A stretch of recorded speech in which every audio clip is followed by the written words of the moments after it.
안녕하세요. 오번브라운북독방입니다. 구독과 좋아요, 알림 설정, 회원가입 부탁드리겠습니다. 이 트럼프의 상호 관세 유예 연장 없다라는 워딩이 나왔습니다.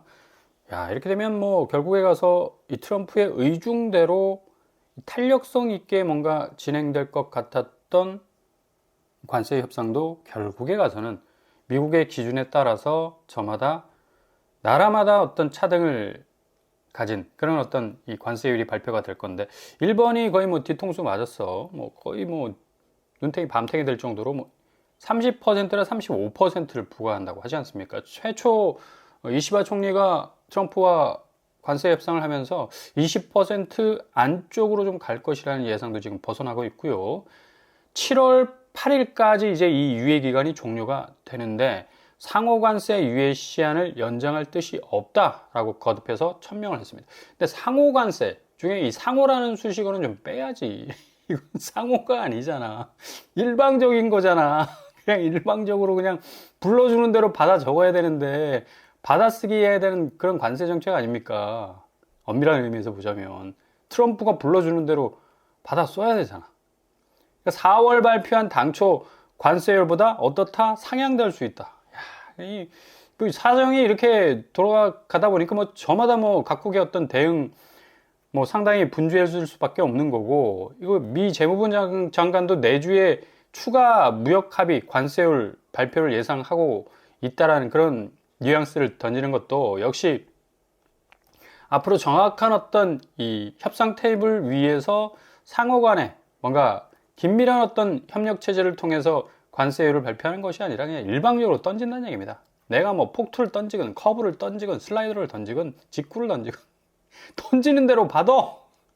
라는 그런 의미가 될 수가 있는데, 아무튼 이거 우리나라에는 부동산 이 시장에 굉장히 어떤 영향을 줄 가능성이 높겠고, 뭐 전체적으로는 수출 위축, 금리 변동성, 무역 질서 개편, 부동산 시장 같은 경우는 구매력이 좀 상당히 더 떨어질 가능성도 높죠. 지금 뭐 대출 규제까지 나왔기 때문에 스트레스 DSR, 그리고 시중은행의 금리 인상이라는 풀악셀을 밟을 가능성이 높아서 앞으로 지금 상승분 뭐 10% 정도 올랐던 뭐 극한의 어떤 궤적을 그렸던 그 지역들도 상당히 하방 압력을 받을 수밖에 없다라고 말씀을 드릴 수가 있겠고요.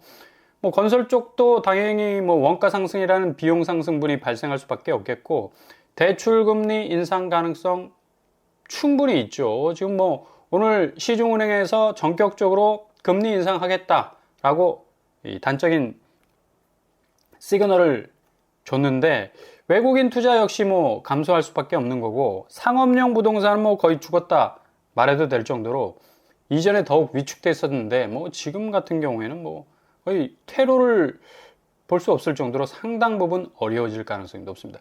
이런 관세 부분이 뭐 전혀 우리나라와 상관없는 것 같아 보여도, 우리가 뭐 수출 정말 기조의 국가이기 때문에 이 수출 자체가 동력이 떨어지면 굉장히 국가적으로 경쟁력이 좀 훅 하고 떨어질 가능성도 높고요. 이렇게 경제 근간에 여러 가지 악재들이 터지면서 지금 뭐 투기판이 되었던 이 부동산 시장 자체의 어떤 왜곡된 이 가치 체계는 확실하게 정리가 한 방에 될 수 있을 가능성이 높다는 얘기입니다. 은행권이 제가 좀 전에 말씀드린 대로 주담대 금리 랠리를 벌이면서 지금 인상 궤도로 가고 있습니다. 대출 문턱이 더 높아질 거고요. 우리은행 같은 경우는 5년 주기형 주담대 금리를 0.06% 인상했습니다. 신한은행 변동형 0.08%, 하나은행 대환대출 상품 0.1% 정도 올렸어요. 지난달만 하더라도 뭐 우리 가상금리 좀 내려줄게. 아유, 주담대 금리 뭐 많이 올랐다고 하는데 우리 좀 숨죽이기, 좀 숨고르기에 들어갈게 하면서 주담대 금리에 대해서 상당히 브레이크를 밟는 스탠스를 취했는데, 제가 늘 말씀드렸잖아. 시중은행은 결국은 금리를 올리게 되어 있다. 그러니까 대외 변수가 절대로 금리 인하 쪽으로 갈 수 없는 그런 환경이 조성될 수밖에 없기 때문에 은행권은 그냥 뭐 앓는 소리를 하는 겁니다. 계속 아니 우리가 뭐 올리려고 해서 올리는 건가? 지금 주변 이 상황 보라고. 우리가 안 올릴 수 없잖아. 미국 국채금리 올라가니까 은행채 금리 올라가지. 우리가 당연히 뭐 여러 가지 비용이 상승하니까 주담대 금리 우리 내리고 싶어. 상생금융하고 싶어. 이거 무리만 상생금융이 지금까지 그동안 모든 고객들의 그냥 등골에 빨대 딱 꽂아놓고 쪽쪽 빨아먹은 그런 어떤 수익률 극대의 어떤 맥스 차익률을 기록했던 예대 마진 이 폭만 보더라도 고스란히 팩트로 드러나지 않습니까? 그래서 섣불리 대출 받으면 안 된다고 제가 목이 터져라고 말씀을 드렸었어요. 근데 지금 뭐 영끌이 다시 작동되면서 엄청나게 뭐 2달 상간에 뭐 고점에 물린 집값 잡느라고 뭐 세상의 모든 자금 끌어들여서 영끌하신 분들 많습니다. 지금 대출 규제 확실하게 터졌죠. 6억 이상은 이제 못 받아. 그리고 다주택자 주담대 안 나와. 결국에 가서는 지금 20, 30% 정도, 최소한 20, 30% 집값 빠질 겁니다. 그러니까 내가 산 가격에 그 이상의 가격을 기대치를 몰아넣으면서 자금까지 때려박았는데 결국에 가서는 이거 완전히 진창이 될 가능성이 높다는 얘기입니다. 심지어 뭐 시중은행까지 지금 현실적으로 피부로 다가올 수밖에 없는 7월 들어 주택담보대출 금리를 일제히 지금 인상하고 있잖아.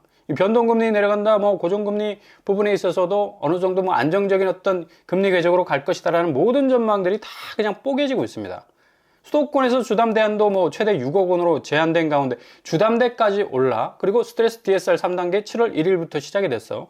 3중고야, 3중고. 그러니까 영끌 하신 분들은 굉장히 지금 뭐 어찌할 도리가 없는 겁니다. 그러니까 계약 해지 현상이 어마무시하게 지금 일어나고 있는 거 아닙니까?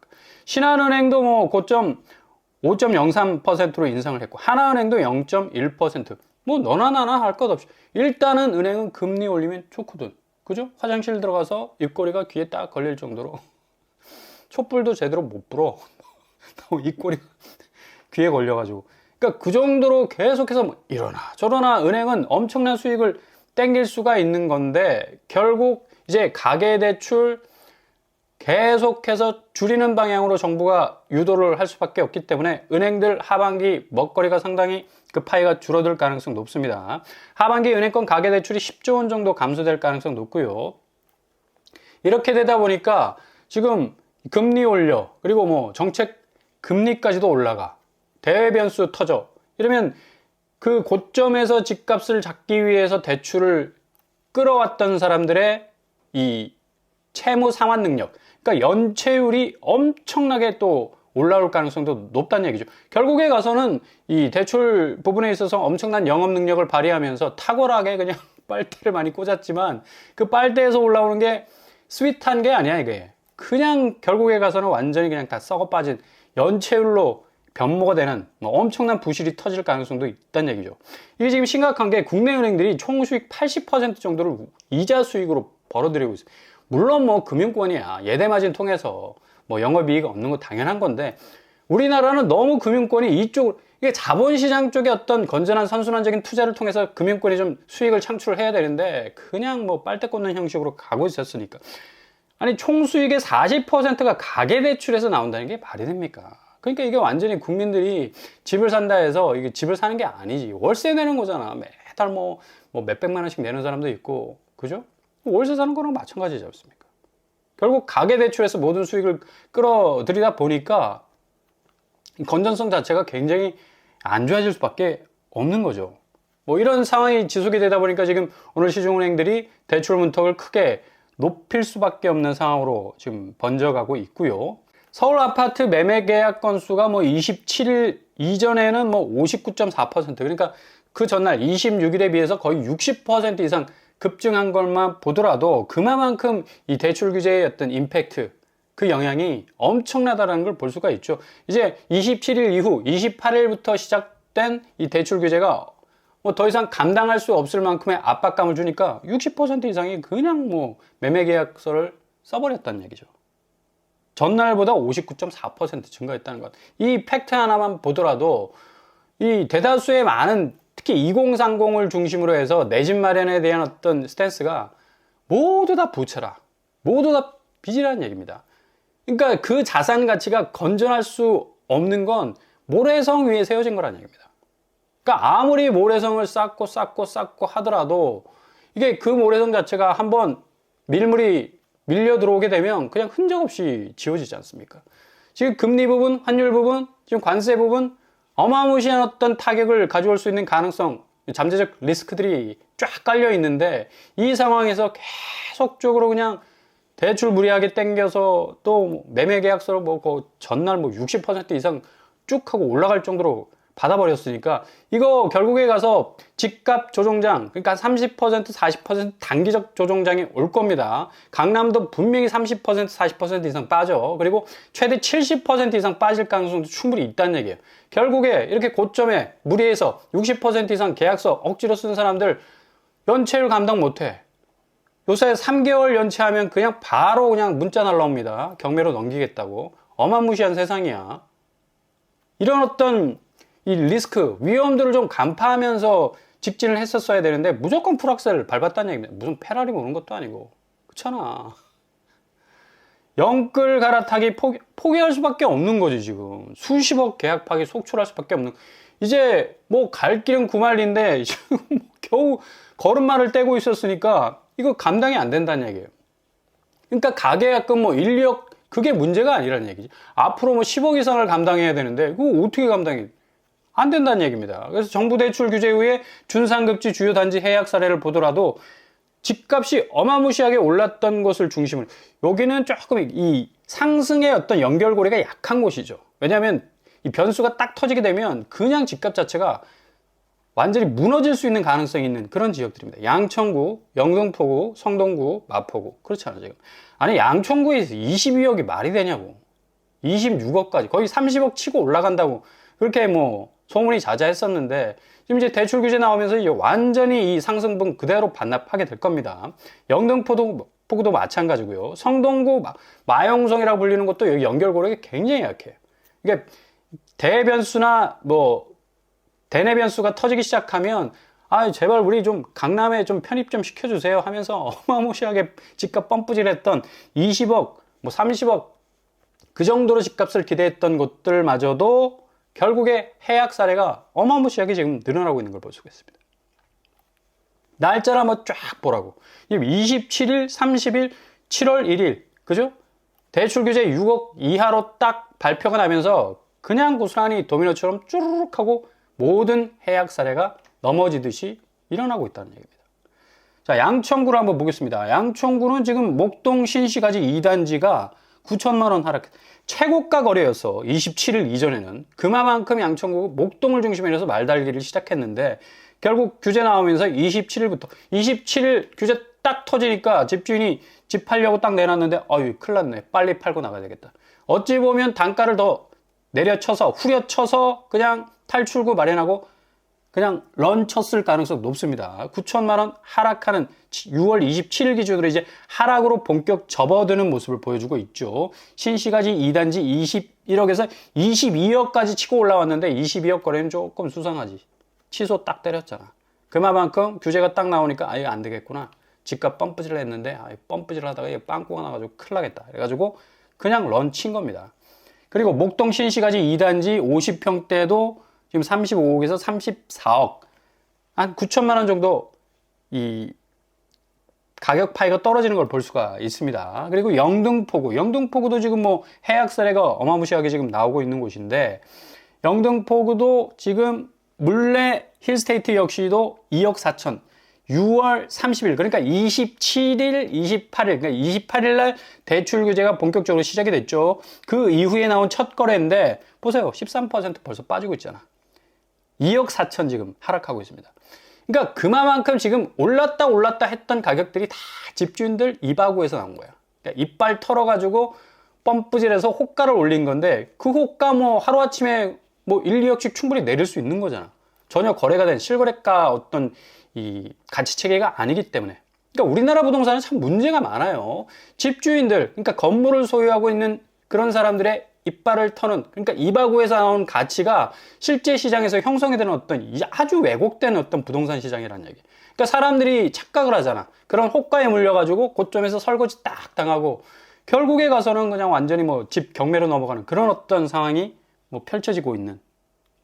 그리고 그런 리스크가 큰 시장이라고 볼 수가 있습니다. 물레 힐스테이트가 뭐 45평이 15억에서 이제 14억으로 떨어져 나가고 있고요. 성동구 역시도 하왕십리 2억 7천 6월 27일을 기점으로 해서 11% 지금 하락하고 있잖아요. 그러니까 대부분 최고가 거래로 전환이 됐다가 다시 급격하게 하루 이틀 사이에, 그러니까 이번에 나온 이 규제 자체가 얼마나 큰 이 임팩트 한 방이 있는 그런 어떤 정치인가를 알 수가 있죠. 금방 시장 지표에서 이렇게 쏙쏙 뭔가 골라내듯이 이 거래가들이 확실한 어떤 스탠스를 보여주고 있다는 걸 볼 수가 있습니다. 마영성 중에 한강 밤섬자이, 여기도 6월 27일 기점으로 해서 22%나 떨어졌습니다. 거의 6억 6천 정도 떨어졌죠. 많이 떨어졌네.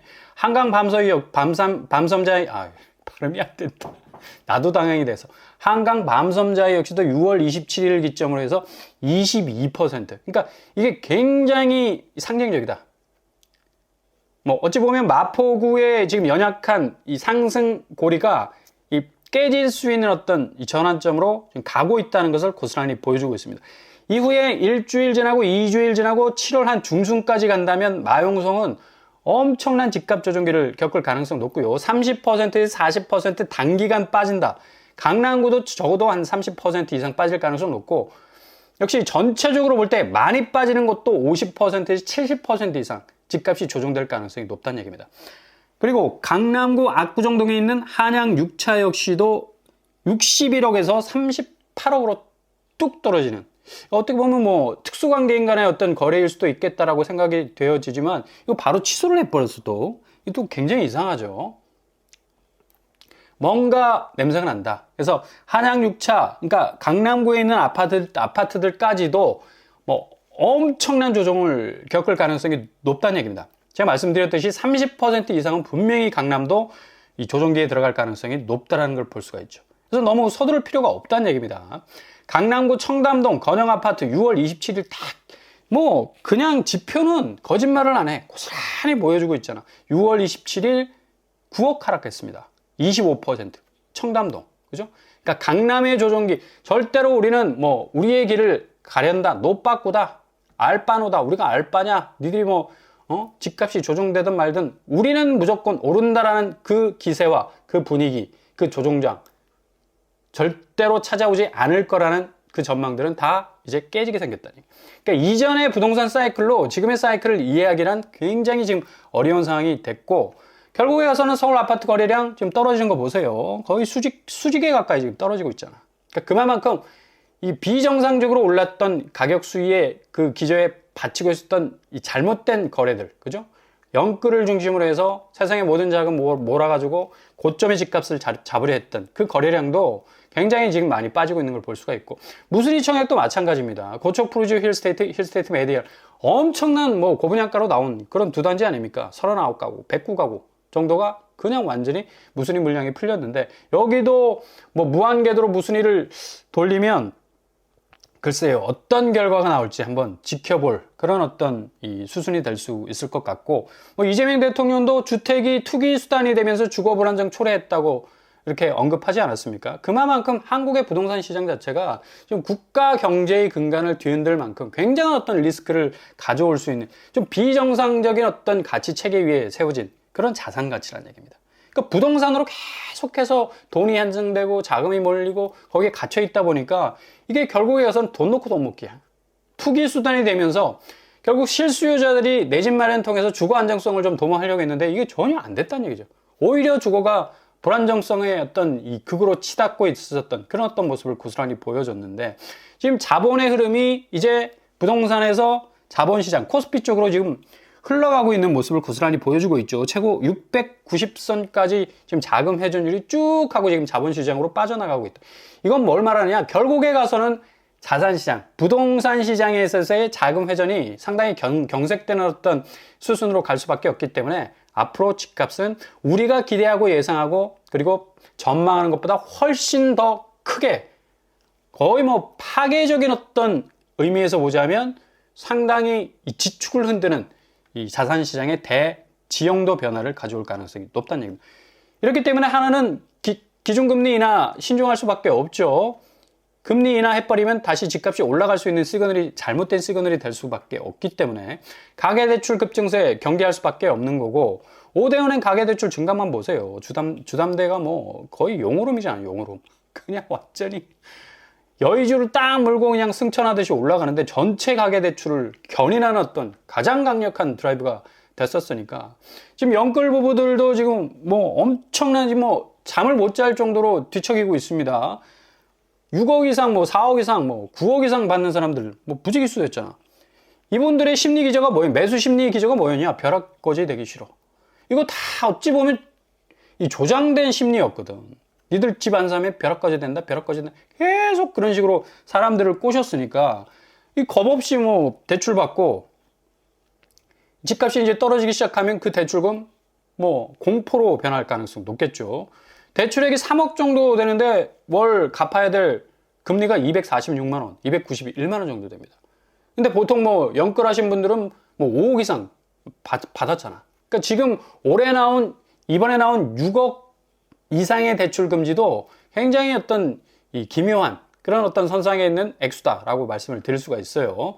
결국에 6억 이상 받으면 300만 원 이상 나가는 돈, 이자로 나가는 돈들인데 이거 뭐 얼마나 되겠냐고 이런 사람들이 실질적으로. 그러니까 실수요자에게는 6억 이상 대출은 안 된다는 건 별 피해가 없는 정책이고, 그러니까 단적으로 영끌을 좀 막아낼 수 있는 그런 어떤 이 금융적인 어떤 자본의 흐름의 이 경색 부분을 이제 부동산에서 결국에 자본시장으로 좀 빼내겠다는 또 의도가 있는 것이기 때문에 좀 잘 들여다 보셔야 됩니다. 그러니까 결국 이 오늘 시중은행이 주담대 금리를 확 하고 올린 것, 뭐 이제 계속적인 어떤 고금리 상황이 유지가 될 텐데 이 부분도 좀 잘 들여다 보시면서 아무튼 관망하시면서 잘 지켜보시면 확실하게 빠지는 집값, 내가 저가로 진입할 수 있는 기회 여러분 눈앞에서 열리게 될 겁니다.